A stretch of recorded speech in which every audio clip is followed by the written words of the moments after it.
సంతోషములు నాకు వినిపింపుము. అప్పుడు నీవు విరిచిన ఎముకలు హర్షించును.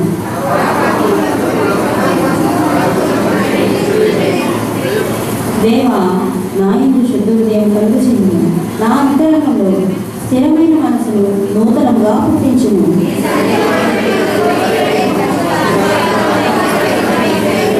నీ రక్షణ ఆనందం నాకు మరలా పుట్టించుము. సమ్మతి గల మనసు కలుగజేసి నన్ను దృఢపరచుము.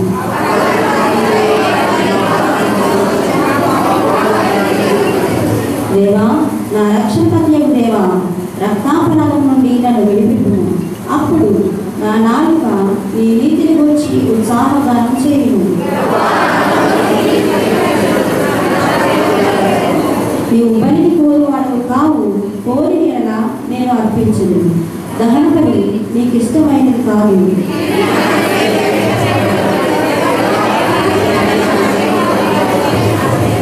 నీ కటాక్షం చొప్పున సియోనుకు మేలు చేయుము. యెరూషలేము యొక్క గోడలను కట్టించుము. అందులో అపరిమితమైన బలులు, దహన బలులు, సర్వానుభవములు నీకు అంగీకరించకు. అప్పుడు జనులు నీ బలిపీఠం మీద కోడలు కల్పించడు.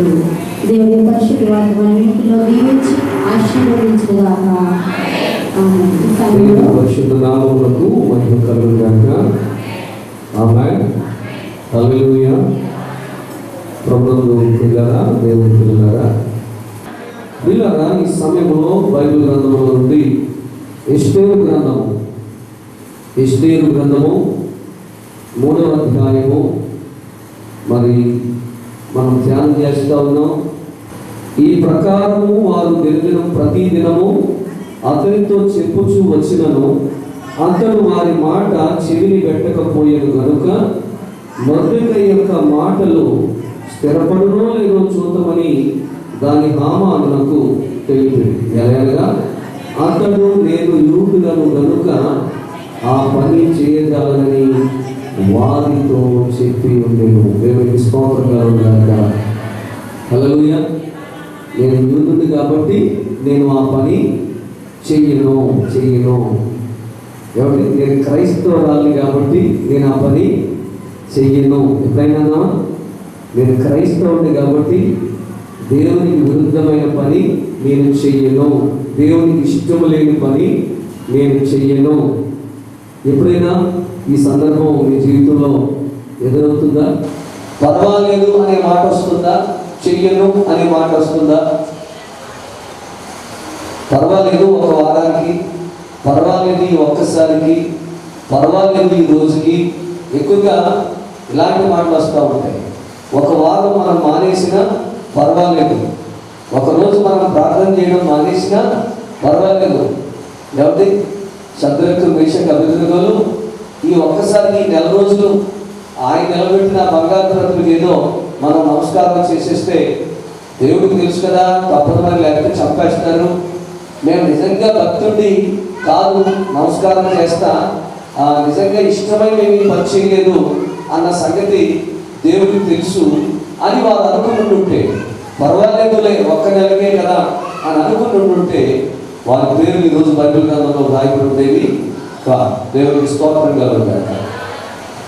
మనం చాలా సందర్భాల్లో పర్వాలేదు తినేద్దాం, పర్వాలేదు తాగుదాం, పర్వాలేదు ఈ వారం మానేద్దాం, పర్వాలేదులే ఎన్నోసార్లు మీరు పైకేదో అంటున్నారు, కానీ చాలాసార్లు ఈ మాటలు మీ జీవితాల్లో ఎదురై ఉంటాయి. అవునా? చాలాసార్లు అనుకుంటాం ఈ ఒక్కసారికి చూద్దాం, ఏంటది సినిమా, రేపటి నుంచి మానేద్దాం, పర్వాలేదు ఏమండి. కానీ మొర్దెకై ఏమంటున్నాడు? నేను యూదులను కనుక ఈ పని నేను చెయ్యను. దేవునికి స్తోత్రం చెల్లిద్దాం. యూదులను కాబట్టి, ఎందుకంటే యూదులకి చిన్నప్పటి నుంచి నియమ నిబంధనలు, కట్టడలు, ఆజ్ఞలు, వీటినన్నిటినీ కూడా మరి యూదులు చిన్నప్పటి నుంచి నేర్పిస్తూ ఉంటారు. 1 నుంచి 3 సంవత్సరాల వరకు తల్లి, 3 నుంచి 6 సంవత్సరాల వరకు తండ్రి, 6 నుంచి 12 సంవత్సరాల వరకు సునగదులో ఈ విధానాలన్నీ కూడా వాళ్ళు నేర్చుకుంటారు. ఈ విధానాలన్నీ కూడా వారు నేర్చుకుంటారు. కాబట్టి చిన్న వయసులోని దానియేలు ఆ విగ్రహాలను పెట్టింది రాజుగారిని పెడతారు కాబట్టి ఆ రాజుగారు తినేది నేను తినను, ఎందుకంటే నేను యూదుడను గనుక. దేవునికి స్తోత్రం కలుగుగాక. నేను యూదుడను కనుక అది తినను. 10 రోజులు పరీక్షించు, ఆ తర్వాత బాగోకపోతే ఆలోచిద్దాం. ఆ తర్వాత బాగోకపోతే, మేము బాగోకపోతే, ఎందుకంటే నమ్మకం, తర్వాత బాగోకపోతే తింటాము కదా. ఆ 10 రోజులు ఖచ్చితంగా మేము బాగుంటాం. ఎందుకంటే 10 రోజులు నీకోసం, నువ్వు పరీక్షించడం కోసం. 10 రోజులు మేము బాగుంటాం. కాబట్టి 10 రోజులు టెస్ట్ పెట్టి మమ్మల్ని, 10 రోజులు పప్పు ధాన్యాలు పెట్టి మమ్మల్ని చూడు, మేము బాగుంటేనే. ఎందుకంటే మేము బాగుంటామనే నమ్మకం ఎవరికి ఉంది? బాలుడైన దానియేలుకి ఉన్నట్లుగా మనం చూస్తాము. దేవునికి స్తోత్రం కలుగుగాక. ఈ సహోదరులు సహోదరులు, ఈ ఉదయకాల సమయంలో మనం ఆలోచించాలి. యూదులు ఎంత భక్తిగా పెరిగారు కదా, ఎంత విశ్వాసంలో పెరిగారు కదా. వాళ్ళ తల్లిదండ్రులు పిల్లల్ని ఎంత భక్తిలో వారిని పెంచారు కదా. అందుకని ఈరోజు మొదటికే అంటున్నాడు, నేను యూదులను కనుక ఆ పని నేను చేయను. మరి ఈ అలవాటు మన జీవితంలో ఎప్పుడు వస్తుందో? ప్రభు మన బైబిల్ గ్రంథంలో ఏమి చేయాలో నేర్పించారు, ఏమి చేయకూడదో కూడా మనకి నేర్పించారు. అయితే మనం మర్చిపోతున్నాం. కొన్ని సందర్భాల్లో మనం వినలేదు. ప్రభువు నేర్చుకోమని చెప్పిన వాటిని మనం వినలేదు. వింటే నేర్చుకుంటాం. కొంతమంది విన్నా కూడా ఆ పనులు చేయడం లేదు, విన్నా కూడా లోపడడం లేదు, విన్నా కూడా నడుచుకోవడం లేదు. కారణం అన్నీ చేయాలిలే అని అనుకుంటున్నాను. కానీ ఒక క్రమశిక్షణ అనేది, క్రమమైన జీవితం అనేది చాలా ప్రాముఖ్యమైనది. క్రైస్తవ జీవితానికి ముఖ్య మూల ఆధారం ఏంటంటే క్రమశిక్షణ. ఇది ఖచ్చితంగా ఉండాలి. క్రమము లేని వారిని అక్రమము చేయువారు అన్నారు ప్రభు. అక్రమము చేయువారుగా నా ఎదురు నుండి తొలగిపోండి అన్నారు. అలాగే ఆ అక్రమం చేసేవారు, క్రమం తప్పిపోయిన వారిని మీరెవరో నాకు తెలియదు అని ప్రభు చెప్పారు. మనం ఇంతకాలం నేను గుడికి వచ్చాను ప్రభా, పాటలు పాడాను ప్రభా, తండ్రి ప్రార్థన చేశాను, ఉపవాసాలు చేశాను, రకరకాల కూడికల్లో కూటాల్లో నేను పాల్పొప్పులు పొందానన్నా కూడా అది క్రమంగా లేకపోతే, మీరు చేసిన ఆ ప్రార్థన, మీరు చేసిన ఆరాధన, మీరు చేసిన పరిచర్య క్రమంగా లేకపోతే మీరెవరు నాకు తెలియదు అని చెప్పి ప్రభు సెలవిస్తూ ఉన్నారు. చూద్దాం ఈ ఎస్తేరు గ్రంథము ఈ 3వ అధ్యాయము 5వ వాక్యాన్ని మనం చదువుకుందాం. మొర్దెకై వంగకయు నమస్కరింపకయు నుండుట హామాను చూచినప్పుడు ఏమండి బహుగా కోపగించి మొర్దెకై ప్రాణము మాత్రము తీయుట స్వల్ప కార్యమని ఏంచి మొర్దెకై యొక్క జనులు ఎవరైనది తెలుసుకొని అహష్వేరోషు యొక్క రాజ్యమందంతటను ఉండు మొర్దెకై స్వజనులకు యూదులందరినీ సంహరించుటకు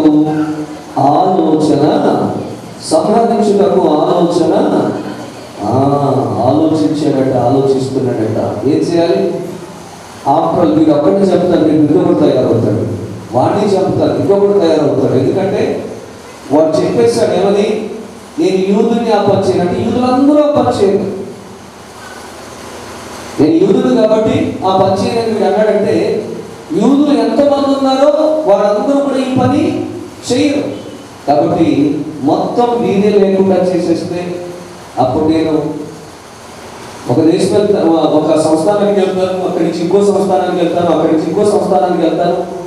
ఏ సంస్థానానికి వెళ్ళినా అందరూ నాకు నమస్కారం చేయాలి. అక్కడ కనుక ఈ యూదులు ఉన్నారనుకోండి చేయరు, అప్పుడు నాకు చిన్న చూపుగా ఉంటుంది, అవమానకరంగా ఉంటుంది, నాకు బాధాకరంగా ఉంటుంది. అందుకని అసలు ఈ 127 సంస్థానాల్లో ఉన్న యూదులు అనేవారు. ఎందుకంటే ఆ కాలంలో అహష్వేరోషు రోజు కాలంలో యూదులు ఆ ప్రాంతంలో ఎక్కువగా నివాసం చేస్తూ ఉన్నారు. కాబట్టి వాళ్ళెవ్వరు లేకుండా చేసేయాలని చెప్పి ఆలోచన చేయడం మొదలుపెట్టాడు. తెలివైనడు కదా, ఎవరు చెప్పండి? తెలివైనడు కాబట్టి అందరి మీద ఆయన అధికారిగా ఆయన స్థానం వెచ్చించాడు రాజు. ఆయన సింహాసనానికి దగ్గరగా ఈ సీట్ వేశాడు, ఈ కుర్చీ వేశాడు. ఎందుకంటే తెలివైనడు నాకు బాగా ఉపయోగపడతాడు అని ఆలోచిస్తున్నాడు. ఇంతవరకు మంచి కోసం ఆలోచించాడేమో తెలియదు, కానీ ఇప్పుడు దేనికోసం ఆలోచిస్తున్నాడు? చెడు కోసం ఆలోచిస్తున్నాడు. ఆలోచించడం అనేది దేవుడిచ్చిన గొప్ప జ్ఞానం. దాన్ని మంచిగా ఆలోచించాలి. మంచి చెడును తెలుసుకోవడానికి ఆలోచించాలి. చెడును విడిచిపెట్టి మంచిని హత్తుకోవడానికి ఆలోచించాలి. దేవునికి స్తోత్రం కలుగుగాక. హల్లెలూయా. కానీ ఇప్పుడు ఎందుకు ఆలోచిస్తున్నాడు హామాను? మంచి చేయడానికా చెడు చేయడానికా? చెప్పాలి. మీరు ఎప్పుడైనా మంచి చేయడానికి ఆలోచిస్తున్నారా, చెడు చేయడానికి ఆలోచిస్తున్నారా? చూడండి, వాళ్ళని ఎలా కొట్టాలి, వాళ్ళని ఎలా బాధ పెట్టాలి, వాళ్ళని ఎలా ఇబ్బంది పెట్టాలి, వాళ్ళని ఎలా బయటికి ఎత్తేయాలి, ఇవి కూడా ఆలోచన లేకుండా ఈ పని జరగదు. అంతేనా? ఇప్పుడు మనం ఆలోచిస్తున్నాం మంచి కోసమా చెడు కోసమా? మంచి కోసమా చెడు కోసమా? ఎందుకోసం ఆలోచిస్తున్నాం? ప్రియులారా, మరి చెడు ఆలోచనలు మనం చేయకూడదట. బైబిలే చెప్తాము. బైబిల్ ఏం చెప్తుంది? చెడు ఆలోచనలు, చెడు తలపులు రాకుండా మనం జాగ్రత్త పడాలట. వస్తుంది, కానీ దాన్ని కట్ చేయాలి. చెడు ఆలోచన వస్తుంది, చెడు చేయాలనే ఆలోచన వస్తుంది, రాకుండా ఉండదు. కానీ దాన్ని మనం ఏం చేయాలి? కట్ చేయాలి. ప్రభు అన్నారు కదా, చెడు చేసే చేతిని కట్ చేయమన్నారు, చెడు చూసే కంటిని పీకేయమన్నారు, కాలును తీసేయమన్నారు. అంటే తీసేట కాలు తీసేయమని కాదు, మనకు తీయాల్సిందేని ఆ ఆలోచన వస్తేనే చెయ్యి పని చేస్తుంది, ఆలోచన వస్తేనే కన్నా పని చేస్తుంది, ఆలోచన వస్తేనే కాలు అక్కడ వెళుతుంది. అందుకని మనం కట్ చేయాల్సింది దేన్ని? మన ఆ చెడు ఆలోచన. ఇప్పుడు హామాను ఏం ఆలోచిస్తున్నాడు? మంచిగా చెడుగా? చెప్పండి. మంచి చేయాలని ఆలోచించాడు. దేవుడు ఎప్పుడు మీకు సహాయం చేస్తారు. చెడు చేయాలని ఆలోచన చేస్తే అది తిరిగి నీకే వర్తిస్తుంది. ఎందుకని నువ్వు ఏమి విత్తుతావో ఆ పంటని నువ్వు కోసుకుంటావు. నువ్వేమి విత్తుతావు అంటే నువ్వేం ఆలోచిస్తున్నావు అదే నీకు జరుగుతుంది. నువ్వు మంచి ఆలోచించు, నీకు మంచి జరుగుతుంది. అదే చెడు ఆలోచించావంటే నీకు తిరిగి చెడే జరుగుతుంది అని చెప్పి మనం గ్రహించుకోవాలని ప్రభు పేరిట నేను మీకు తెలియజేస్తా ఉన్నాను. హల్లెలూయా. చెప్పండి, స్తోత్రం చెప్పండి. అక్కడ మనం చూస్తాం, ఆలోచించాడు ఒక మంచి ఆలోచన వచ్చేసింది ఆయనకి. ఏ ఆలోచన వచ్చిందో మనం తర్వాత వచ్చిన చదివితే మనకు అర్థమవుతుంది. రాజైన అహష్వేరోషు యొక్క ఏలుబడియందు 12వ సంవత్సరమున నీసాను మాసమున అనగా ప్రథమ మాసమున వారు హామాను ఎదుట పూరు అనగా చీటీని దినదినమునకును నెలకును ఆదారు 12వ నెల వరకు వేయచ్చు వచ్చేది. ఏమేస్తున్నారంట చెప్పండి? పూరు అంటే యూదుల్ని మట్టు పెట్టడానికి వాళ్ళు ఏం చేశారంటే చీట్లు వేస్తున్నారు. అంటే స్ట్రెంత్ అన్నమాట. ఇప్పుడు మెజారిటీ పీపుల్ అందరూ కూడా ఏం కోరుకుంటే అది జరుగుతుంది. ఇక్కడ పూర్వం అంటే యూదులను మట్టు పెట్టేందుకు వాళ్ళు చీట్లు వేశారు. అనుకున్న రోజున చీట్లు వేశాక 11 నెలల తరువాత రావడం దైవికం. మొర్దెకైని ఆ విపత్తు నుండి తొలగించడానికి చాలినంత సమయం లభించింది. ఇందులో దేవుడు తన ఇష్టం ప్రకారంగానే జరిగించాడా? ఆలోచించండి.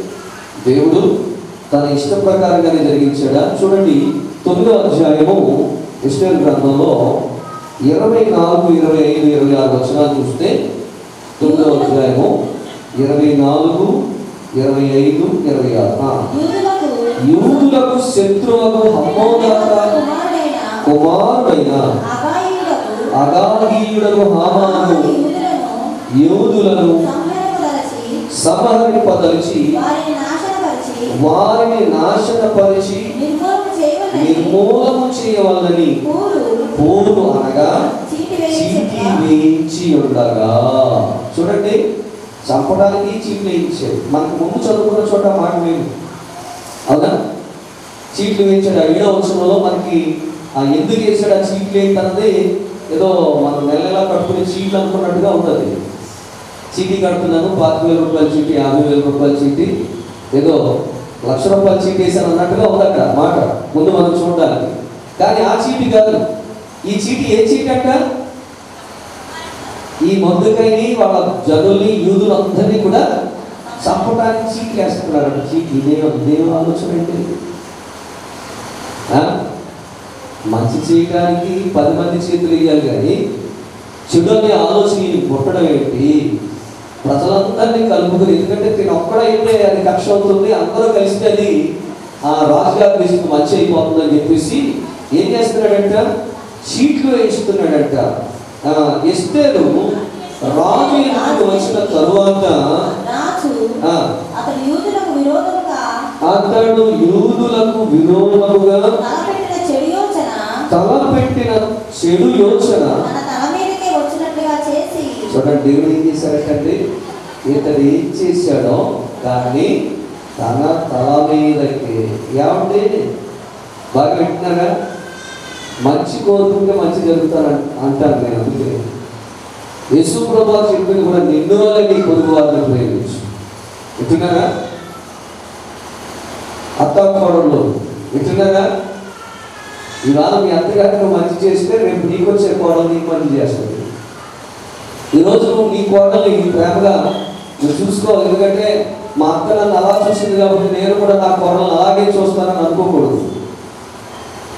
నిన్ను నువ్వు ఎలా అయితే ప్రేమించుకుంటావో నీ పొరుగు వారిని కూడా అలాగే ప్రేమించాలి. కూతుర్ని చూసినట్టుగానే కోడలు కూడా చూసుకోవాలి. అర్థమవుతుందా?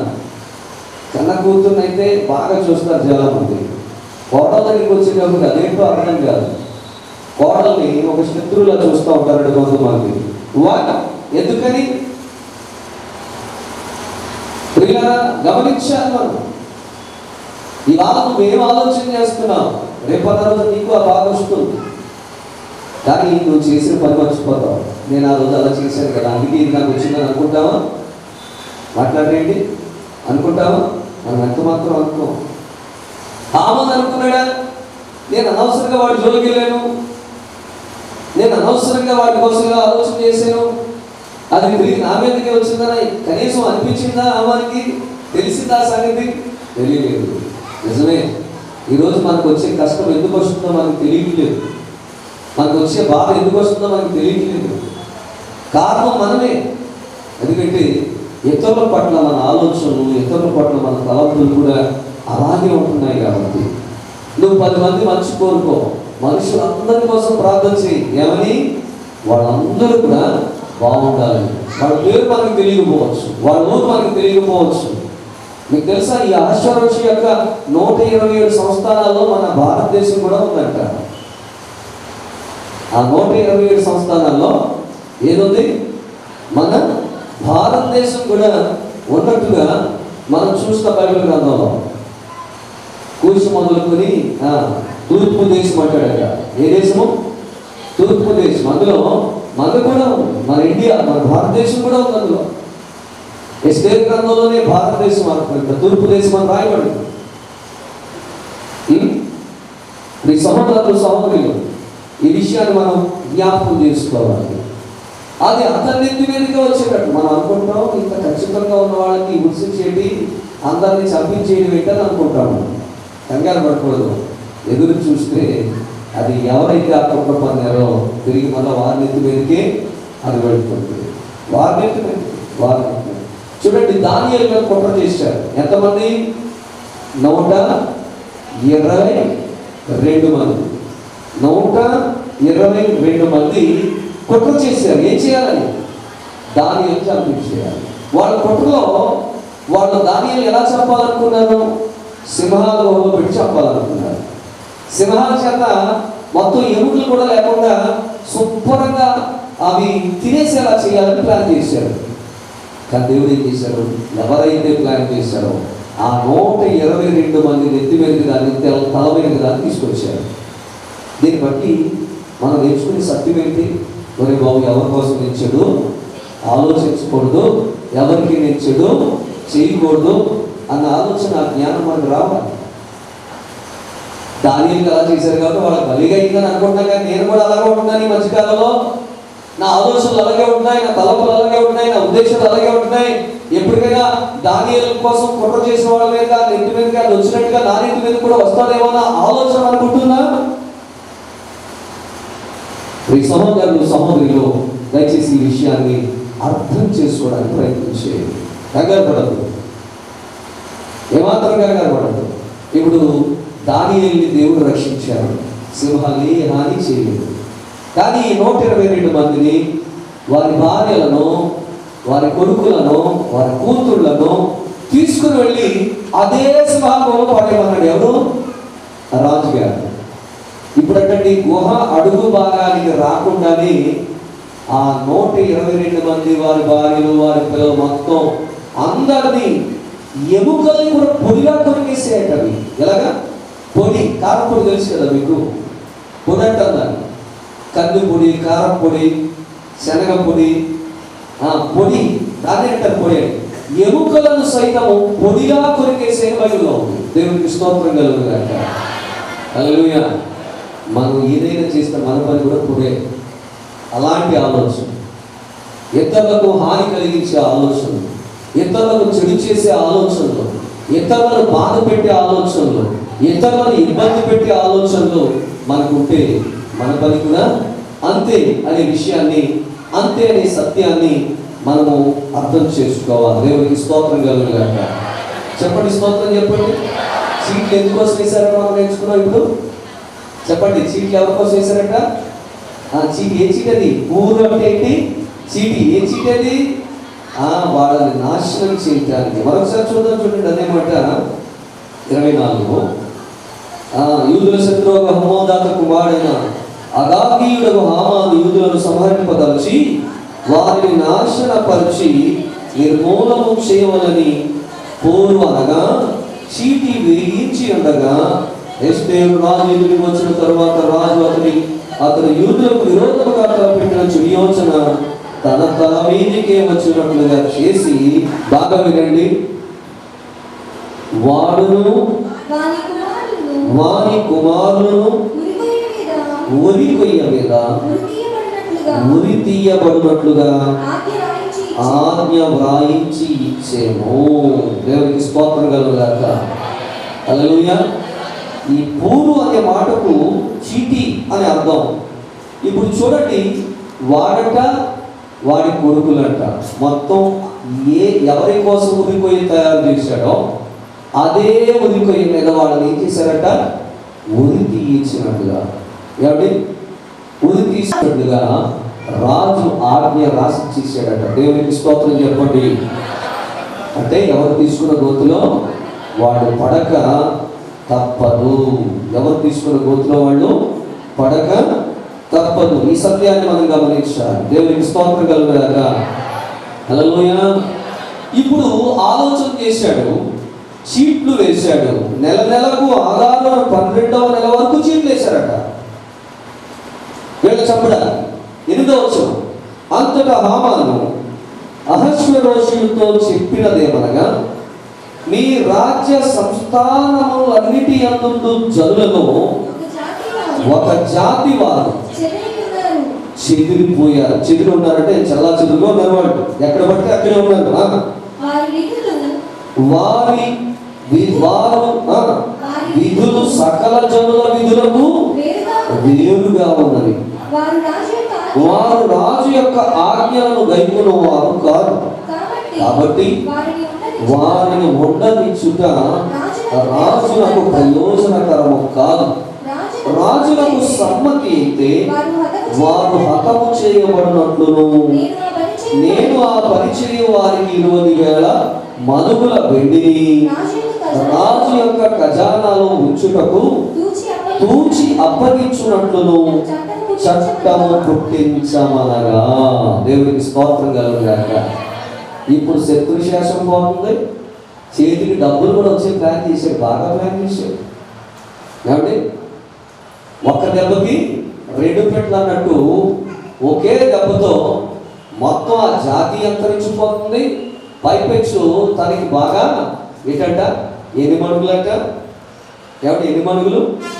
20 మణుగుల 20,000 మణుగుల వెండి అంటండి. ఎంత వెండి? 20,000 మణుగుల వెండినంటండి. చూసారండి ఎంత చక్కగా చెప్తున్నాడు. ఆ పని చేసినాడు కదా. అంటే ఇప్పుడేంటి? వీళ్ళందరినీ చంపించేసి ఇంతకీ వీళ్ళు చేసిన తప్పు ఏంటంట? దేవుని ఆజ్ఞను పాటించడం. దేవునికి స్తోత్రం కలుగుతారు. యూదులు చేసిన తప్పు ఏంటన్నా చెప్పండి బ్రదర్స్, మీరు చెప్పండి. యూదులు చేసిన తప్పు ఏంటి? దేవుని ఆజ్ఞ ఏంటి? ఆ దేవునికి తప్ప వాళ్ళు ఎవరికి శిరస్సు వంచరు, శిరస్సు వంచరు. ఇది వాళ్ళు చిన్నప్పటి నుంచి ఉగ్గుపాలతో నేర్చుకున్న సంగతి. చిన్నప్పుడే నేర్చుకున్నారు, వాళ్ళు చిన్న వయసులోనే నేర్చుకున్నారు. దాన్ని ఎలా విడిచిపెడతారండి? అందుకని ఇప్పుడు వాళ్ళు చేసిన తప్పుకి, అంటే దేవునికి తప్ప ఎవరికి నమస్కరించరు, దేవుడికి తప్ప ఎవరికి తల వాళ్ళు వంచరు. మరి మనం ఏం చేస్తున్నాం ఈరోజు? మనం ఏం చేస్తున్నాం ఈరోజు? మనం ఎలా జీవిస్తున్నాం? పై అధికారులు లోబడాలి, తప్పని కాదు అది. పై అధికారికి ఏం చేయాలట? మీ పైన ఉన్న అధికారులకు ఏం చేయాలి? లోబడాలి. రాజుగారి గురించి దానియేలు ఏమన్నాడు? రాజు చిరంజీవి అగునుగాక. నువ్వు అగ్ని వైపు రాజు, నువ్వు చిరంజీవి ఏంట్రా అని అన్నాడా? లేదు. ఎందుకంటే రాజు తనకు పైన అధికారులు లోబడమని బైబిల్ చెప్తా ఉంది. అలాగని దేవునికి విరుద్ధమైన చేయమని మాత్రం ఎక్కడ లేదు. దేవునికి స్తోత్రం కలుగుగాక. చేద్దాం, స్తోత్రం చేయగా. హల్లెలూయా. ఇప్పుడు చూడండి, మొర్దెకై నమస్కారం చేయలేదని, మొర్దెకై మోకాళ్ళు వేసి నమస్కారం చేయలేదని ఒక్కడి మీద కక్షతో మొత్తం అందరినీ నాశనం చేయాలి. 127 సంస్థానంలో ఉన్న వాళ్ళ యూదులందరినీ కూడా నాశనం చేయాలనుకుంటున్నాడు. ఇదేమన్నా బాగుందా? ప్రియ సహోదరులు సహోదరులు, ఇదేమన్నా బాగుందా? ఇలాంటి పనులు మనం చేయొచ్చా? ఇలాంటి పనులు మనం చేయొచ్చా? ఇలాంటి కోపాలు ఆవేశాలు మనలో ఉండొచ్చా? ఇలాంటి పగలు ప్రతీకారాలు కక్షలు మనలో ఉండొచ్చా? ఒకవేళ అలా ఉంటే నీకు హామానికి తేడా ఏముంది? నీకు హామానికి తేడా ఏముంది? ఒకవేళ హామానికి నమస్కరిస్తే పోలా అని చెప్పి వాళ్ళందరూ కూడా నమస్కారం చేస్తున్నారని చెప్పి మొర్దెకై కూడా నమస్కారం చేయొచ్చుగా. చేసేస్తే వాళ్ళకి మొర్దెకైకి తేడా ఏముంది? వాళ్ళకి మొర్దెకైకి తేడా ఉంది. అలాగే ప్రియులారా, దేవుని పిల్లలారా, మరి మనకి కూడా అలాంటి విధానము ఉందా?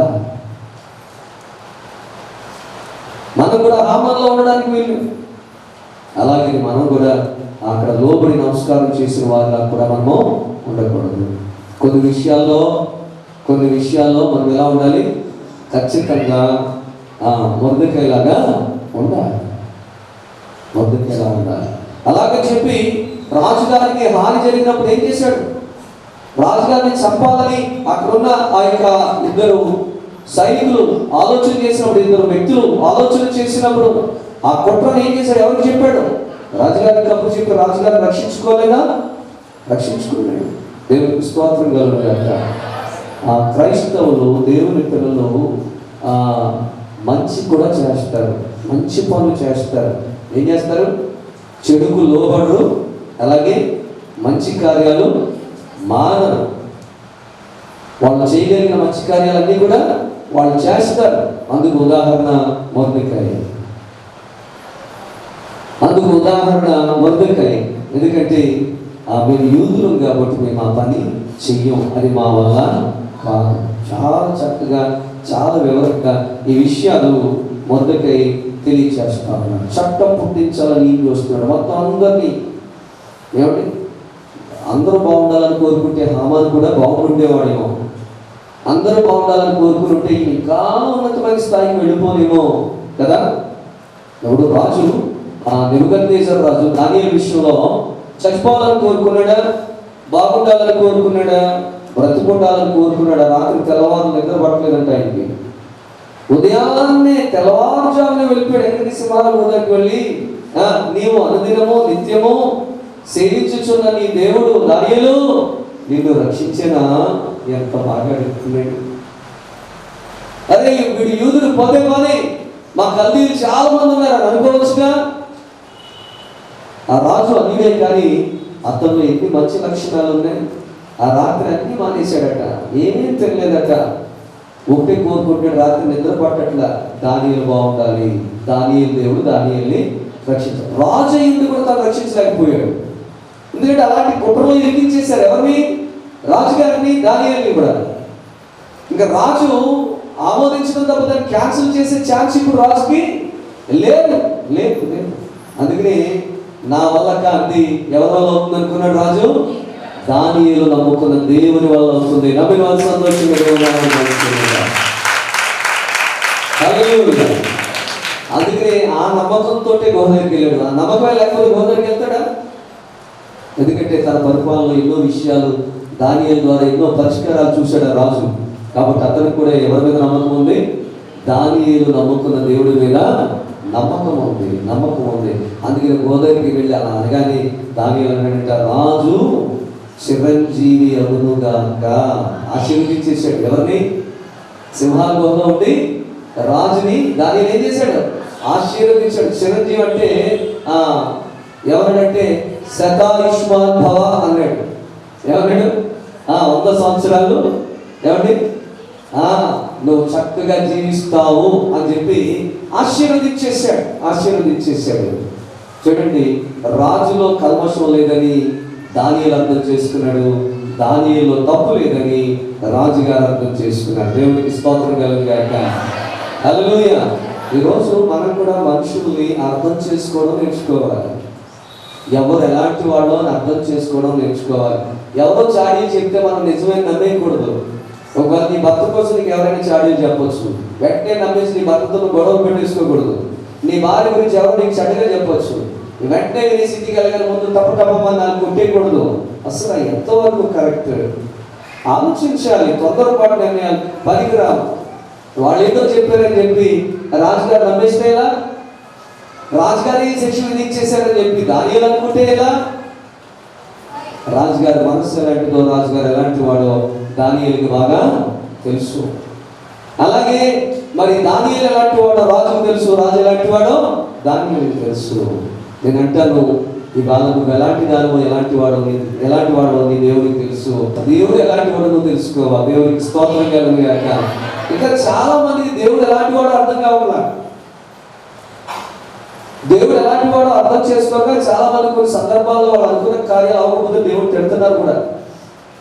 దేవుడి గురించి చెడ్డగా మాట్లాడుతున్నారు. ఇదేనా నువ్వు దేవుడిని అర్థం చేసుకుంది? దేవుడి వాక్యాన్ని నువ్వేం నేర్చుకుంటున్నావు? ఏ రీతిగా జీవిస్తున్నావు? ప్రియులారా, దేవుని పిల్లలారా, దయచేసి ఈ విషయంలో మనము చాలా జాగ్రత్తగా ఆలోచన చేయాలి. వాళ్ళందరినీ నాశనం చేయడమే కాకుండా రాజుగారి ఖజానాలో కొంత డబ్బు కూడా లాగాలని చూస్తున్నాడు. అంటే ఒక ప్రక్క ప్రజలకి, యూదులకి నష్టం చేయాలనుకుంటున్నాడు, మరొక ప్రక్క రాజుకి నష్టాన్ని కలగజేయాలనుకుంటున్నాడు. రాజుకి నష్టం ఏంటి? ఆ రాజుగారి డబ్బులన్నీ ఎవరికి చేయాలి? అందులో 20,000 మనుగుల వెండి మన జాతిగా ఈ ఒక్కరి డబ్బు వస్తుంది, ఈ ఒక్కరి మన పగ తీరుతుంది. ఏమన్నా బాగుందా? రాజు క్షేమాన్ని కోరుకునేవాడైన హామాను. ఆలోచించండి. చాలామంది ఈ పని అయినా చేస్తే స్వలాభాన్ని కోరుకుంటారు. స్వలాభాపేక్షతో స్వార్థంగా ఆలోచిస్తూ ఉంటారు. స్వార్థం. అన్నీ కలిసి వచ్చేయాలి. ఏదైనా ఒక పని చేస్తే మనకి అన్నీ కూడా కలిసి వచ్చేయాలి. అందులో మనకు కమిషన్ రావాలి. అందులో మనం ఏదో ఒకటి సంపాదించుకోవాలి. ఒక ఉదాహరణ, 2 వ్యక్తుల్ని కలపడానికి, పెళ్లి చేయడానికి మధ్యలో బ్రోకర్లు వచ్చారంటే వాళ్ళకి ఏం కావాలి? ఇచ్చే కట్నం మీద వాళ్ళకి ఏమంటారు? పెళ్లి చేయడానికి కూడా కమిషన్ కావాలా? ఒక సంబంధాన్ని కుదర్చడానికి, 2 భార్య భర్తలు చేయడానికి, ఒక అమ్మాయిని అబ్బాయిని కలపడానికి కమిషన్ కావాలా? మాట్లాడండి. ఎంత దౌర్భాగ్యకరమైన పరిస్థితుల్లో ఉంది దేశం ఈరోజు. ప్రజలు ఒక ఆ విషయంలోనే కాదు, చాలా విషయాలు ఇలా ఉన్నారు. స్వలాభం అంటే మనిషి అవసరాన్ని మనం ఏం చేయాలి? క్యాష్ చేసుకోవాలి. మనిషి అవసరాన్ని మనం ఏం చేయాలి? క్యాష్ చేసుకోవాలి. ఏదో రీతిగా ఒక రేషన్ మనకు కావాలంటే కమిషన్ ఇవ్వాలి. ఒక లోన్ మనకు రావాలంటే కమిషన్ ఇవ్వాలి. ఏమండి?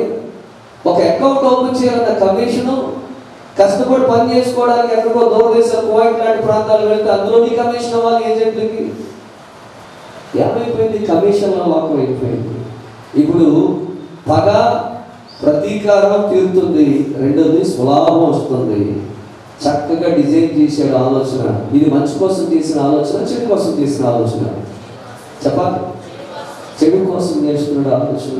ఇప్పుడు ఈ తల్లు ప్రియ సహోదరులు దయచేసి ఒకవేళ మీకు ఏమైనా పగలు ప్రతీకారాలు ఉంటే కనుక దయచేసి విడిచిపెట్టండి.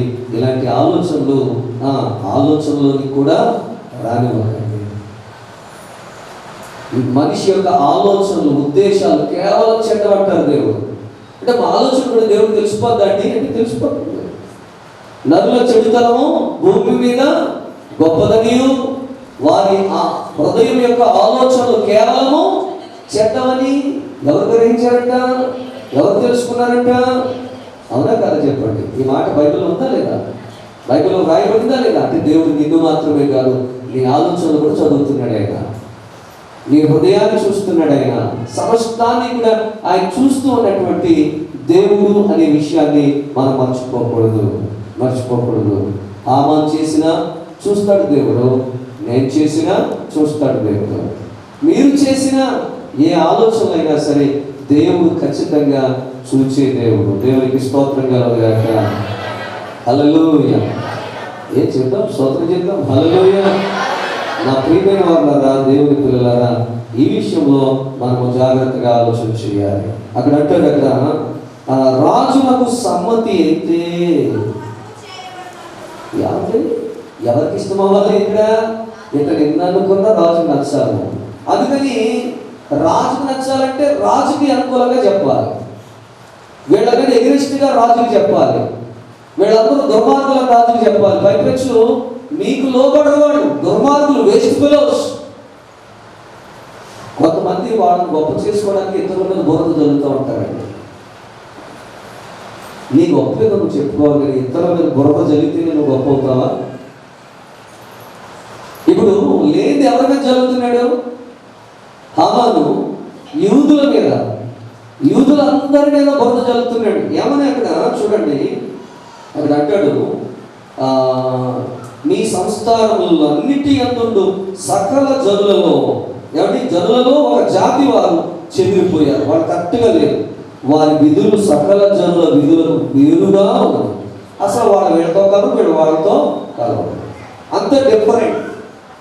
వాళ్ళ మంచిది కాదు వాళ్ళ బుద్ధి, వాళ్ళ ఆలోచన చెప్తూ ఏమంటాడంటే, వారు రాజు యొక్క ఆజ్ఞలను గైకొను అంటారు. ముందు ప్రజల విరుద్ధం అని చెప్పాడు. తర్వాత ఏం చెప్తున్నాడు? రాజుగారి విధులను వాడు పాటిస్తారంటే ఇప్పుడు ఏ రాజుగారికైనా, ఎంత మంచి రాజుగారికైనా మీ విధులు వాళ్ళు పాటించారంటే రాజుగారికి ఏమొస్తుంది? కోపం వస్తుంది. అసలు ప్లాన్ అంతా దీనికోసం అన్న సంగతి బాబు ఎవరికి తెలియదు? అహశ్వరోషు రాజుకి ఏమాత్రం కూడా తెలియదు. అప్పుడప్పుడు నీకు కూడా తెలియకుండా నీ చుట్టూ చాలా ప్లాన్లు జరుగుతూ ఉంటాయి. నీకు తెలియదు, ఆడవాడు మీకు తెలియకుండా నీ చుట్టూ చాలా పెద్ద ప్లాన్ జరుగుతూ ఉంటుంది. బ్రదర్స్, మీకు తెలియకుండా నీ చుట్టూ చాలా పెద్ద ప్లాన్ జరుగుతూ ఉంటుంది. మీరు నిజమే అనుకుంటారు, పాపం మీకు తెలియక. డ్యామేజ్ అయిపోయాక, చేతులు కాలిపోయాక మీరు ఏం చేసినా కూడా ఇక ప్రయోజనము ఉండదు. దేవునికి స్తోత్రం కలుగుగాక. అలాగే మీరు కూడా ఇతరుల కోసం అలాంటి ప్లాన్లు చేయకండి. మీకు ఇష్టం లేదనుకోండి, ఆ ఇష్టం లేని వ్యక్తులతో మాట్లాడటం మానేయండి. అంతేగాని వాళ్ళకి హాని కలిగించే పని మాత్రం చెయ్యొద్దండి. దేవునికి స్తోత్రం కలుగుగాక. చెడు మాత్రం చెడు చేయాలనే ఆలోచన దయచేసి వద్దండి. దయచేసి ఎంత మాత్రం కూడా అలాంటి ఆలోచన వద్దు.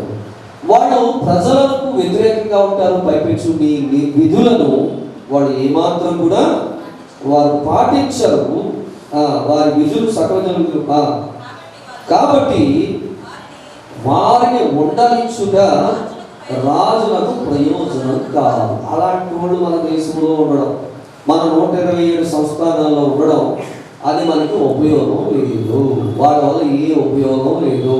వాళ్ళ వల్ల మనకి నష్టమే తప్ప. పైపెచ్చు వాళ్ళని బట్టి మిగిలిన వాళ్ళు కూడా అలాగే తిరగబడతారు. మళ్ళా వీళ్ళని చూసి వీళ్ళు కూడా, మిగిలిన వాళ్ళు కూడా నేర్చుకుంటే ఏమైపోతారు? వీళ్ళందరూ మీకు తిరగబడతారు. అప్పుడు మీ రాజ్యం కూలిపోతుంది, మీ సింహాసనం కదిలిపోతుంది, మిమ్మల్ని పీకి పారేస్తారు, వాళ్ళు వచ్చి కూర్చుంటారు. ఇంక ఒక్క ఆలోచన కదా. ఎన్ని రకాల ఆలోచనలు చేస్తున్నారు చూసారా? రాజుగారికి కోపం రాకుండా ఉంటుందా? ఇన్ని మాటలు చెప్పంటున్నాడు. రాజులకు సమ్మతి అయితే వారు హతము చేయబడినట్లును నేను ఆ పని చేయు వారికి 20,000 మనుగుల వెండిని రాజు యొక్క ఖజానాలో ఉంచుటకు తూచి అప్పగించున్నట్లును చట్టము పుట్టించమనగా, రాజు తన చేతి ఉంగరము తీసి దానిని హమ్మోదాత కుమారుడైన అగాగీయుడగు హామానుకు ఇచ్చి, ఆ వెండి నీకు ఇయ్యబడి ఉన్నది, నీ దృష్టికి ఏది అనుకూలమో. వెండి వెంటనే ఇచ్చేసాడట, తూసి ఇచ్చేసాడట. నీ స్వాధీనంలో ఉంది, ఆ వెండి తీసుకో. ఎంత వెండి? 20,000 మనుగుల వెండి. నువ్వేం చేయాలనుకుంటావో, నీకు ఏది నచ్చితే అది చేసే. ఉంగరం ఇచ్చేసాడు. ఆయన రాసిన మ్యాటర్ మీద మా రాజముద్ర. ఏమండి? ఉంగరానికి రాజముద్ర, ఆ ముద్ర ఉంటుంది. అంటే మనకి స్టాంప్ ఎలాగో ఈరోజు మనకు సొసైటీకి మనం స్టాంప్ చేయించుకుంటూ ఉంటాం. ఆ స్టాంప్ దాని మీద వేస్తే ఇంకా దానికి అధికారాన్ని గుర్తు. అలాగే ఆ రోజుల్లో స్టాంప్ ఏంటి? రాజుగారి యొక్క ఉంగరమే స్టాంప్. దాని మీద ఉన్న ముద్ర ఆ ఇంటికి అంటించి దాన్ని అలాగా ముద్ర వేస్తారు. ఇంకా రాజుగారి ముద్ర పడింది, ఉంగరం ముద్ర పడింది అంటే, రాజముద్ర పడింది అంటే ఇంకా అది శాసనం. అంటే ఏంటి? అది జీవో పాస్ అయిపోయినట్టు అనమాట. గవర్నమెంట్ ఆర్డర్ అనమాట. జీవో పాస్ అయిందంటారు కదా, క్యాబినెట్ లో మంత్రులందరూ ఒప్పుకొని, ఆ మెజారిటీ మంత్రులు ఒప్పుకొని, సీఎం గారు ఒప్పుకొని అది స్టాంప్ వేశారంటే జీవో. అదంటే గవర్నమెంట్ ఆర్డర్, అంటే ప్రభుత్వ శాసనం అనమాట. ప్రభుత్వ శాసనం. జీవో అంటే ప్రభుత్వ శాసనం. ఇప్పుడు రాజముద్ర దాని మీద వేశారంటే రాజ శాసనం. ప్రజల చేత ఎన్నుకోబడిన నాయకుడు చేస్తే అది ప్రభుత్వ శాసనం. రాజుగారు ముద్ర వేస్తే అది రాజశాసనం. దేవునికి స్తోత్రం కలుగుగాక. హల్లెలూయా. ఆ ప్రకారంగా రాజశాసనం చేయడమే కాకుండా 20,000 మనుగుల వెండి అదిగో నీ స్వాధీనంలో ఉంది, నువ్వేం చేస్తావో అది చెయ్యి. అబ్బా ఎంత ఆనందం! నా ప్లాన్ ఏమైంది? వర్కౌట్ అయింది, సక్సెస్ అయింది. ఏమండి? చెక్ చేసేవాడికి సంతోషం ఉంటుంది, తను అనుకున్నది జరిగింది. చెడులో ఆనందం కాదండి, ఎప్పుడు కూడా మంచిలో ఆనందాన్ని పెట్టుకోవాలి. దేవునికి స్తోత్రం కలుగుతారు. మీకు తెలుసా, మంచిలో ఆనందం కంటే ఎక్కువగా మంచిలో బాధలు కనబడతాయి మనకి. అందుకనే మంచి అంటే మనకి ఇష్టం ఉండదు. ఏమండి? నిజమా కదా చెప్పండి? చెడులో ఆనందం ఉంటుంది, ఎప్పుడో లాస్ట్ దొరికితే మాత్రం బాధ ఉంటుంది. కానీ మంచిలో ఆనందం కంటే ఎక్కువ బాధలు ఎక్కువ కనబడతాయి. కానీ చివరిలో దేవుడు మనకు ప్రతిఫలం ఇచ్చేటప్పుడు పరిపూర్ణమైన ఆనందం కలిగిస్తుంది. దేవుడికి స్తోత్రం కలుగుతారు. అందుకనే చాలా విషయాల్లో మంచి చేయడానికి ముందుకు వెళ్ళాం. ఎవరి నేను మంచి కోసం వచ్చాను, నా మీద అక్షంతలు ఏర్పడ్డాయి, అందరూ నన్ను అంటున్నారు నేను మంచి చేసి నేను చెడు అనిపించుకుంటున్నాను, మంచి చేసి మాట్లాడుతున్నాను, మంచి చేసి అలా అవుతున్నాను, మంచి చేసి ఇలా అవుతున్నాను. ఎందుకు వచ్చింది బాబు? నన్ను రమ్మని అడగండి, నన్ను ఏం పని చేయమని అడగండి అంటా ఉంటాం మనం. అందుకని మంచికి భయపడతాం. మనం మంచి చేయడానికి ముందుకు రావం. ఎందుకని? మంచి చేసినప్పుడు మనకి ఏమి ఎదురవుతూ ఉంటాయి? నిందలు, శోధనలు, శ్రమలు, కష్టాలు, ఇబ్బందులు ఎదురవుతూ ఉంటాయి. ఏమండి? ఇప్పుడు హామాన్ గారికి ఇప్పుడు సంతోషమా బాధ చెప్పాలి? హామానికి రాజు మొత్తం పడిపోయి దాని మీద, ఈయన తయారు చేసిన మ్యాటర్ మీద 20,000 మనుగుల వెండిని రాజుగారి ఖజానాలో వచ్చి తూసి ఇచ్చేసారు. ఇప్పుడు ఎంత ఆనందం చెప్పాలి?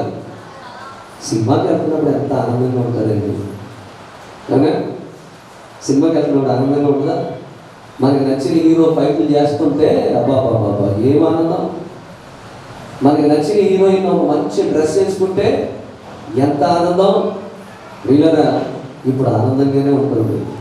రేపు నరకంలోకి, అగ్నిలోకి వెళ్తున్నప్పుడు ఆనందం ఉంటుందా? ఇలా నువ్వు ఎక్కడ ఆనందం వెతుక్కుంటున్నావు? హామాను చెడు ఆలోచన చేసి దానిలో ఏం వెతుక్కుంటున్నాడు? ఆనందాన్ని, సంతోషాన్ని సంపాదించేశాను. ఒక్క దెబ్బకి 20,000 మనుగుల వెండిని నేను సంపాదించేశాను.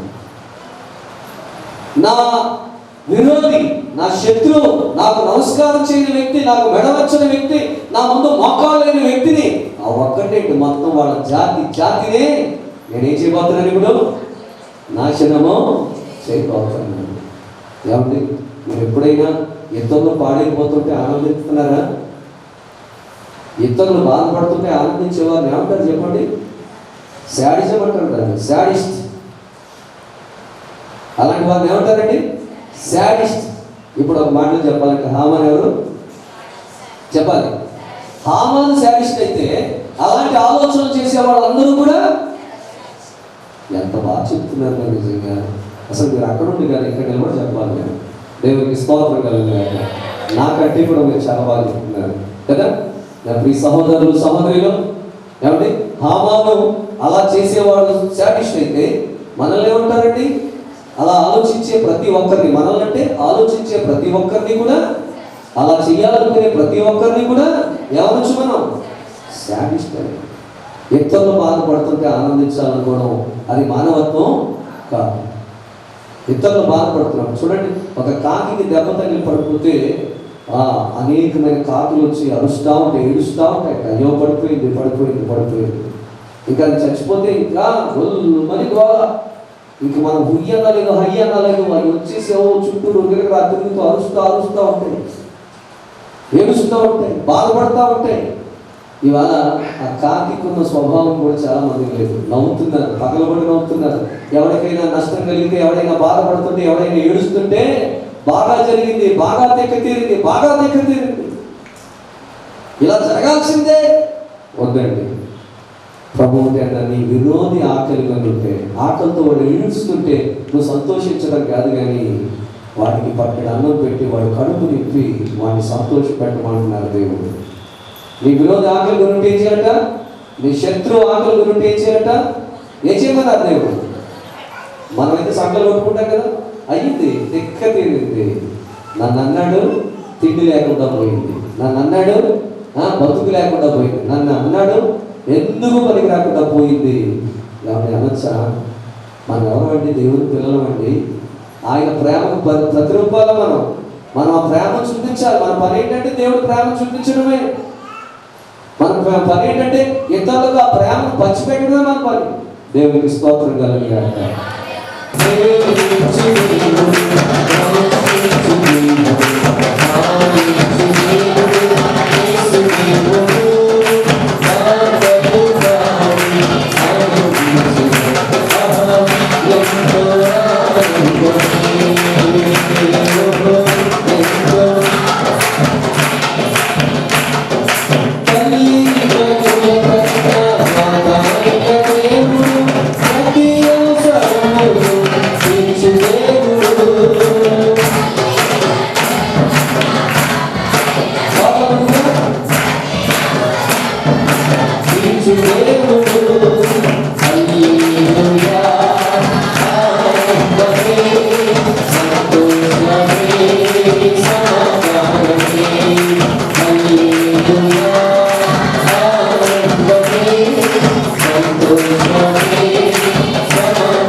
సిద్ధం స్తోత్రం తెలియదా?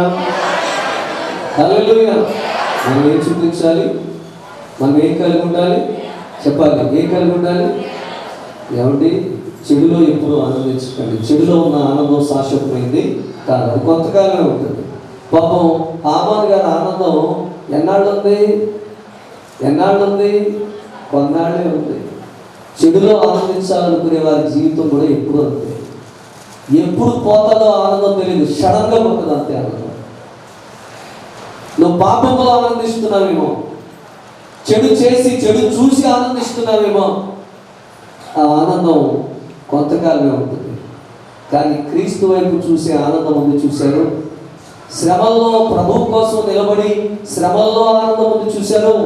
అది కలకాలము యుగ యుగాలు, ఈ లోకమందు పరలోకమందు కూడా ఆ ఆనందం నీకుంటుంది. దేవునికి స్తోత్రం కలుగును గాక. హల్లెలూయా. శద్రకు మేషకు అబేద్నెగోల గురించి చెప్తూ, ఏమండి, వాళ్ళని అగ్నిగుండంలోకి పంపిస్తున్నప్పుడట వాళ్ళు ఎలా వెళ్ళారని ఉంది? సంతోషంగా వెళ్ళారు. చెప్పండి, ఎలాగా? సంతోషంగా. ఆ అగ్నిలోకి వెళ్ళడానికి సంతోషించారు. ఎందుకని? అగ్ని ఏసీలో ఉంటుందా? ఏసీ రూమ్లోకి అయితే అందరూ సంతోషంగా వెళ్తాం, కానీ అగ్నిలోకి సంతోషంగా వెళ్ళటం ఏంటండి? ఎవరి కోసం? ప్రభువు కోసం. ఆ శ్రమ నాకు సంతోషం అనుకున్నారు వాళ్ళు. హల్లెలూయా. ప్రభువు కోసం ఎంత గొప్ప భాగ్యం అంట. మీకు తెలుసా? ఇప్పుడు ఇంకా ఇది మనకు అలవాటు కాలేదు. ప్రభువు కోసం ఎంత గొప్పదని చాలా మందికి తెలియక ఎవరన్నా ఒక మాట అంటే నేను పన్ను అంటాను. ఎందుకని? అందులో ఉన్న ఆనందం మనకి తెలియదు కాబట్టి. మనం విగ్రహుడు కాబట్టి ప్రభు కోసం ఒక నింద అనుభవిస్తే అది ఎంత ఆనందాన్ని ఇస్తుందో, ఆ తర్వాత కాలంలో అది ఎంత గొప్ప భాగ్యమో తెలియదు వాళ్ళకి. తెలియదు. మత్తయి సువార్త 5వ అధ్యాయము 10-11 వచనాల్లో ఏం చెప్పబడింది? మత్తయి సువార్త 5వ అధ్యాయము 10-11 వచనాలు చూడండి ఒకసారి.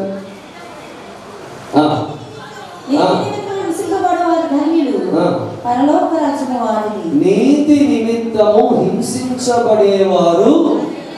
ఏమంటే నీతి అంటే ఎవరు? ఎవరా నీతి? ఏసే ఆ నీతి. చెప్పాలి, ఎవరా నీతి? ఏసే ఆ నీతి. నాకు తెలిసి ఇక్కడ ఉన్న వాళ్ళలో సగం మంది పైనే ఏదైనా మాట అంటే పడరు. ప్రభు కోసం అయినా సరే పడ్డ వాళ్ళకి ఇష్టం ఉండదు, కోపం వచ్చేస్తుంది వెంటనే. అరే ప్రభునే అన్నారు ఎన్నో మాటలు, నేనెంత అని అనుకునే మనస్తత్వం ఎంతమందికి ఉంది? ప్రభుని గాయపరచారే. ప్రభు తప్పులు చేయటం వల్ల అన్నారా? ప్రభు తప్పు చేశాడని కొట్టారా? ప్రభు తప్పు చేశాడని సిలువేశారా? నీతిమంతుడే కదా. ఎస్, ఆయన నీతిమంతుడు. నిన్ను నీతిమంతురాలుగా చేయడం కోసమే ఆ శ్రమలు అనుభవించాడు. నిన్ను నీతిమంతుడిగా చేయడం కోసం ఆ కష్టాలు, శోధనలు, బాధలు, గాయాలు ఇవన్నీ కూడా ఆయన అనుభవించింది ఎవరి కోసం? అవునా కదా? అలాంటి ఆయన పిల్లల్లో చెప్పుకునే మనం ఎలా ఉండాలి మరి? ఆయనేమో ఎన్నన్నా పడతాడు, ఇలా తుడుచుకుంటాడు ఆయన. మనమేమో ఏం పడం, మనం తుడుచుకోం. అసలు మీద కూడా పండవకుండానే తిరిగి దెబ్బలాడికి వెళ్ళిపోతాం. ఏమో రైట్? నేను నిజమేనా అమ్మా? చెప్పండి సహోదరులు, వింటున్నారా? బ్రదర్స్ వింటున్నారా? మాట అంటే పడకు, సంతోషంగా వెళ్ళారు. పౌలు శీలలు కూడా గాయాలతో చెరసాలకు ఎలా వెళ్ళారట? సంతోషంగా వెళ్ళినట్లుగా మన పాట కూడా పాడుకుంటాం కదా. పౌలు శీలను బంధించి చెరసాలలో వేసిన, పౌలు శీలను బంధించి చెరసాలలో వేసిన, పాటలతో ప్రతిపద చెరసాలలో కడలి, పాటలతో ప్రతిపద చెరసాలలో కడలి.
మరి ఆ 11 వచనంలో ఏం రాయబడింది? మత్తయి సువార్త 5:11 అక్కడ నీతి నిమిత్తం అన్నారు. నీతి అంటే యేసు ప్రభు, అంటే యేసు ప్రభు వారి కోసం అని ఉంది. ఇక్కడ 11వ వచనంలోకి వచ్చేటప్పటికి డైరెక్ట్ గా చెప్తున్నాడు ఆయన, నా నిమిత్తము జనులు మిమ్మల్ని నిందించి హింసించి నీ మీద ఏమ్మా ఎవరి మీద చెప్పండి? ఎవరి మీద? అక్కడ అదే వచనం, ఇది 11వ వచనం. మీ అని ఉన్న చోట నా అని పెట్టుకుని చదవండి అందరూ ఒకసారి. నా మీద చెడ్డ మాటలలా పలుకున్నప్పుడు నేను ధన్యుడు. చెప్పండి, నేను ధన్యురాలను. చెప్పండి అందరూ కూడా. అంటే నీ మీద అన్నారు కాబట్టి ఎవరి మీద అనుకోకండి, చదువుతున్న మన మీదే. చెప్పండి, వాక్యం చదువుతున్నా అందరూ చెప్పాలి, వాక్యం చదువుతున్నా దేవుని పిల్లలమైన మన మీదే. ఎవరి కోసం? నా నిమిత్తము. ఎవరి కోసము? నీతి నిమిత్తము. నీతి నిమిత్తము హింసింపబడు వారు ధన్యులు, పరలోక రాజ్యము. ఏమండి, పరలోక రాజ్యం కావాలంటున్నారు కదా? కావాలవుతా?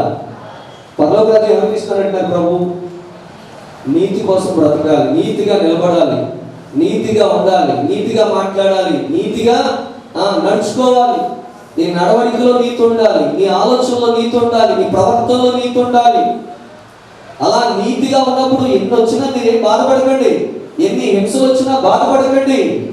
పరలోక రాజ్యం మీదే అన్నాడు. ఎవరిది? పరలోక రాజ్యం మీదే. ఎవరిది? నీతిగా బ్రతికేవారు ఎన్ని శ్రమలు వచ్చినప్పుడు నీతి విడిచిపెట్టుకుంటూ ఉంటారు చూసారా, వాళ్ళదే.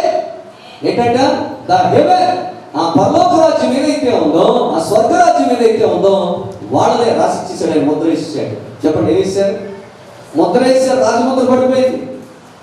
రారాజు అయిన దేవుడు ముద్ర వేసాడు. ఎవరిదని?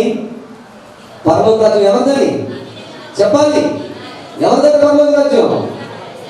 నీతిగా ఆలోచించేవారు, నీతిగా నడుచుకునేవారు, నీతిగా బ్రతికేవారు, నీతిగా మాట్లాడేవారు వాళ్ళని అంటారు. రాసి ఇచ్చేసాడు, సైన్ చేసేసాడు ఆయన. పరలోక రాజ్యము వారిది అని చెప్తూ, నా నిమిత్తము జనులు మిమ్మల్ని దూషించి, హింసించి, నిందించి మీ మీద నిజంగా చెప్తారా అబద్ధంగా చెప్తారా?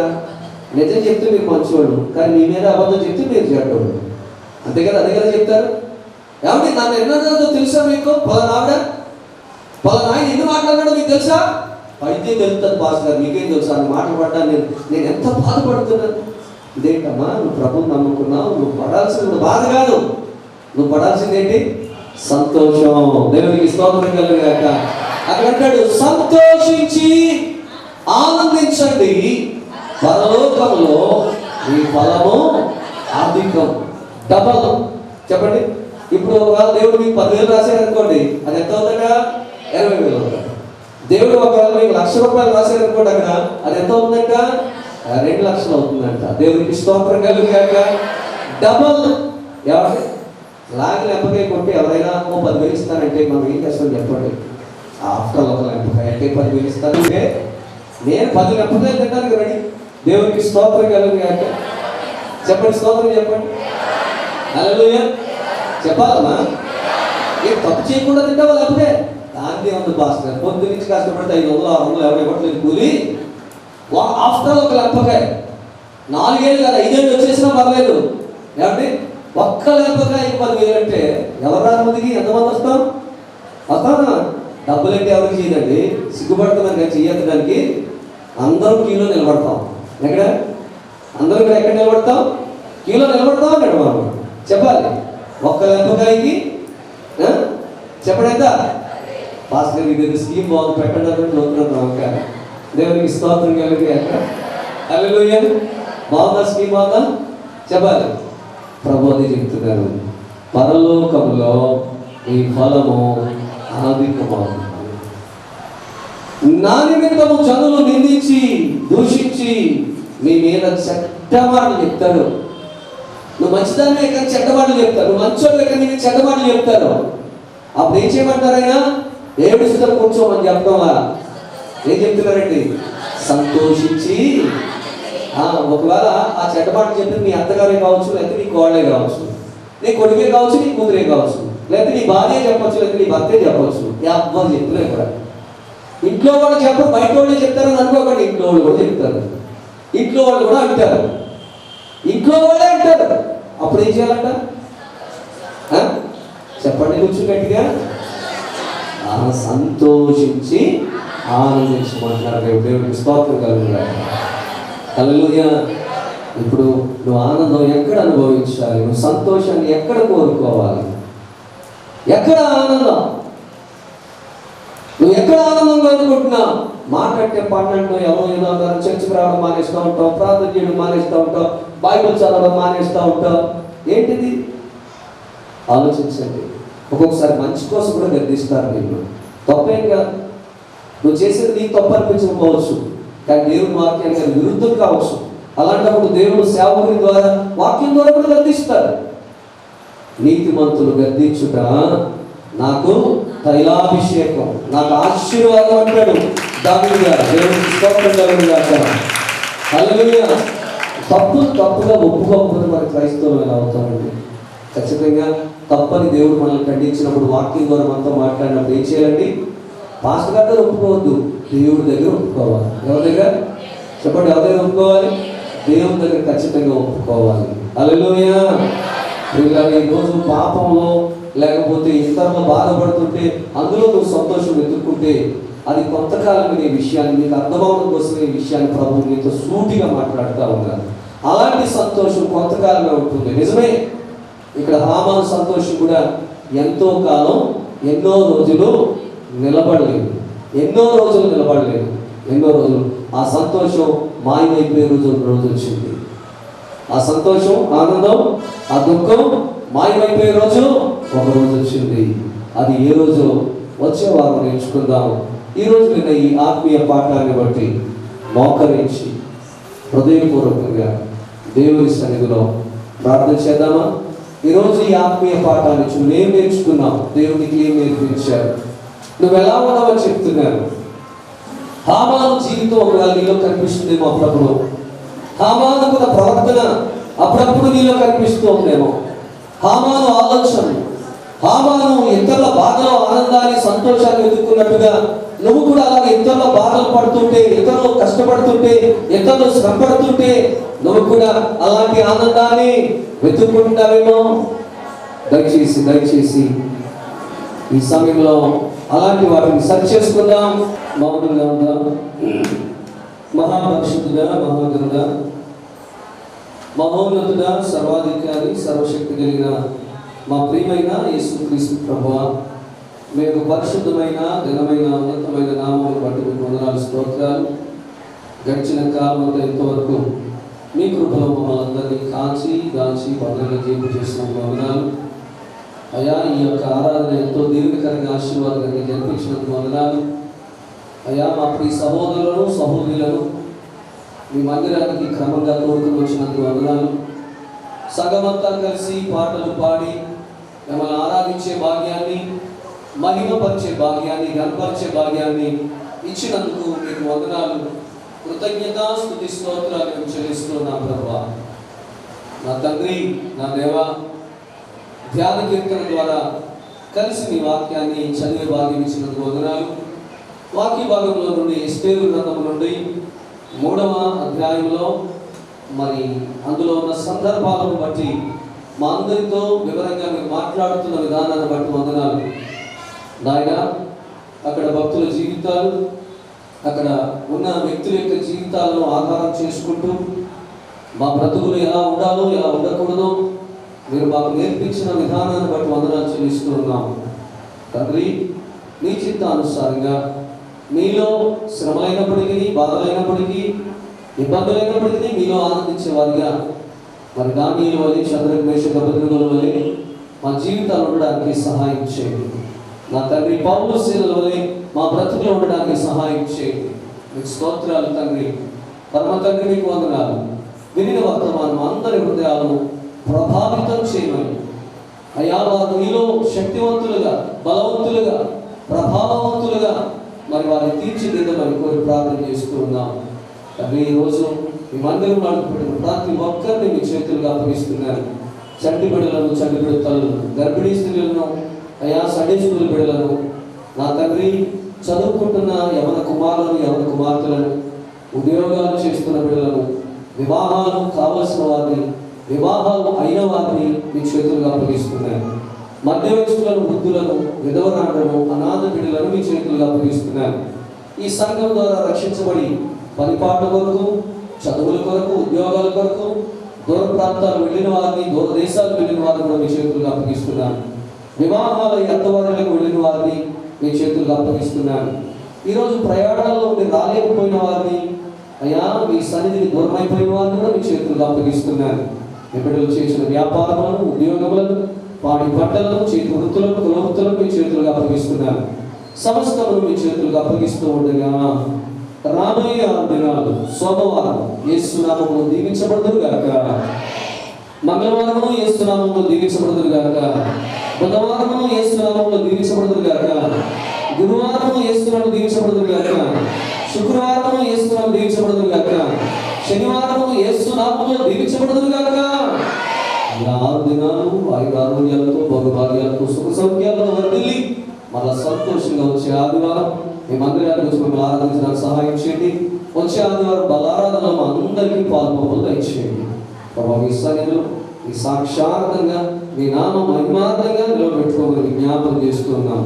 బిడ్డలు గుర్తులు వినిపించిన ఈ కానుకలను, దశమ భాగములను, ప్రతిష్ఠించిన అర్పణలను, ప్రథమ ఫలములను, మొక్కుబడులను, కృతజ్ఞతార్పణలను మీ చేతులుగా అప్పగిస్తున్నాను. సమస్తము యేసు నామములో అంగీకరించబడునుగాక. వారి నిమిత్తమైన గుప్పిలు విప్పబడునుగాక. ప్రతి వారి కోరిక యేసు నామములో తృప్తిపరచబడునుగాక. తండ్రి కోరునాలు అన్ని విధాలుగా సహాయం చేయండి.